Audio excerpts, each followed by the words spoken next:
CBSE Class 10 English. Footprints Without Feet. Chapter 4, A Question of Trust by Victor Canning. It is said that you must set a thief to catch a thief. But it is also said that there is honor among thieves. Which saying does this story illustrate? Let's read and find out. Everyone thought that Horace Danby was a good, honest citizen. He was about 50 years old and unmarried, and he lived with a housekeeper who worried over his health. In fact, he was usually very well and happy, except for attacks of hay fever in summer.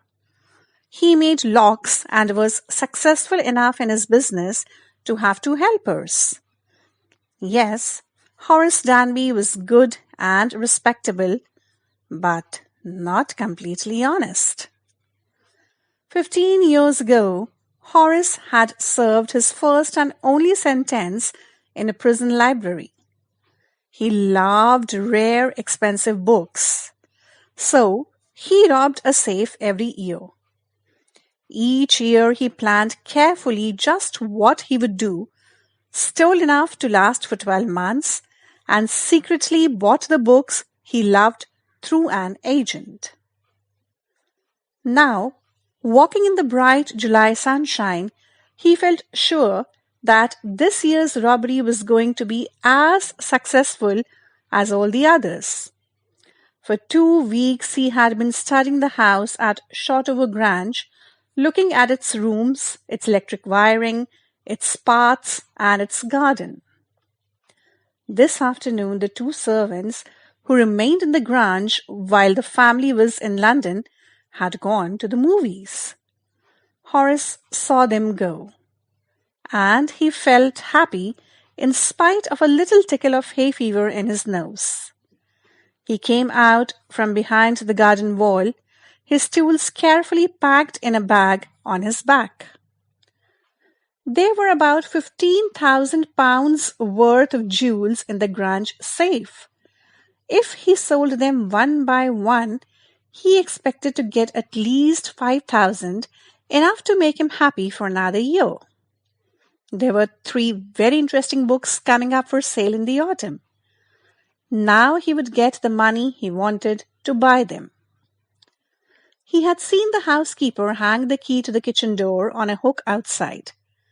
He put on a pair of gloves, took the key, and opened the door. He was always careful not to leave any fingerprints. A small dog was lying in the kitchen. It stirred, made a noise, and moved its tail in a friendly way. "All right, Sherry," Horace said as he passed. All you had to do to keep dogs quiet was to call them by their right names and show them love. The safe was in the drawing room, behind a rather poor painting. Horace wondered for a moment whether he should collect pictures instead of books, but they took up too much room. In a small house, books were better. There was a great bowl of flowers on the table, and Horace felt his nose tickle. He gave a little sneeze and then put down his bag. He carefully arranged his tools. He had 4 hours before the servants returned. The safe was not going to be hard to open. After all, he had lived with locks and safes all his life. The burglar alarm was poorly built. He went into the hall to cut its wire. He came back and sneezed loudly as the smell of the flowers came to him again. How foolish people are when they own valuable things, Horace thought. A magazine had described this house, giving a plan of all the rooms and a picture of this room. The writer had even mentioned that the painting hid a safe. But Horace found that the flowers were hindering him in his work. He buried his face in his handkerchief. Then he heard a voice say from the doorway, "What is it? A cold or hay fever?" Before he could think, Horace said, "Hay fever," and found himself sneezing again. The voice went on, "You can cure it with a special treatment. You know, if you find out just what plant gives you the disease. I think you would better see a doctor if you're serious about your work. I heard you from the top of the house just now." It was a quiet, kindly voice, but one with firmness in it. A woman was standing in the doorway, and Sherry was rubbing against her. She was young, quite pretty, and dressed in red. She walked to the fireplace and straightened the ornaments there. "Down, Sherry," she said. "Anyone would think I had been away for a month." She smiled at Horace and went on. "However, I came back just in time, though I didn't expect to meet a burglar." Horace had some hope because she seemed to be amused at meeting him. He might avoid trouble if he treated her the right way. He replied, "I didn't expect to meet one of the family." She nodded. "I see what an inconvenience it is for you to meet me. What are you going to do?" Horace said, "My first thought was to run."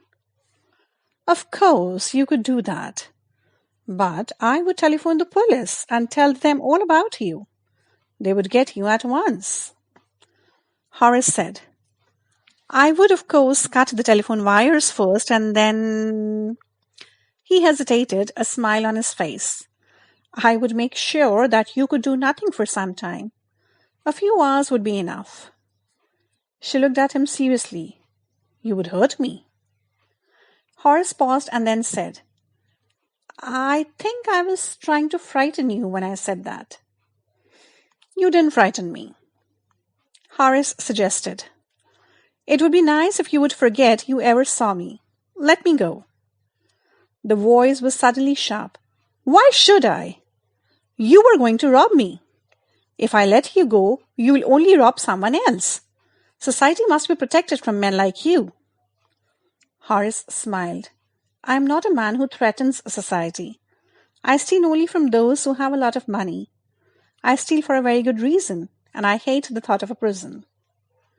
She laughed and he begged, thinking that he had persuaded her. "Look, I have no right to ask you for anything, but I am desperate. Let me go, and I promise never to do this kind of thing again. I really mean it."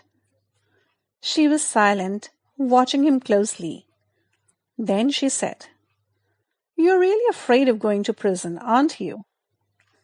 She came over to him, shaking her head. "I have always liked the wrong kind of people." She picked up a silver box from the table and took a cigarette from it. Horace, eager to please her and seeing that she might help him, took off his gloves and gave her his cigarette lighter. "You'll let me go?" He held the lighter towards her. "Yes, but only if you'll do something for me." "Anything you say." "Before we left for London, I promised my husband to take my jewels to our bank, but I left them here in the safe. I want to wear them to a party tonight, so I came down to get them, but—" Horace smiled. "You've forgotten the numbers to open the safe, haven't you?" "Yes," replied the young lady. "Just leave it to me and you will have them within an hour, but I'll have to break your safe." "Don't worry about that. My husband won't be here for a month, and I'll have the safe mended by that time." And within an hour, Horace had opened the safe, given her the jewels, and gone happily away. For 2 days he kept his promise to the kind young lady. On the morning of the third day, however, he thought of the books he wanted, and he knew he would have to look for another safe. But he never got the chance to begin his plan. By noon, a policeman had arrested him for the jewel robbery at Shotover Grange. His fingerprints, for he had opened the safe without gloves, were all over the room, and no one believed him when he said that the wife of the owner of the house had asked him to open the safe for her. The wife herself, a grey-haired, sharp-tongued woman of 60, said that the story was nonsense. Horace is now the assistant librarian in the prison. He often thinks of the charming, clever young lady who was in the same profession as he was and who tricked him. He gets very angry when anyone talks about honor among thieves.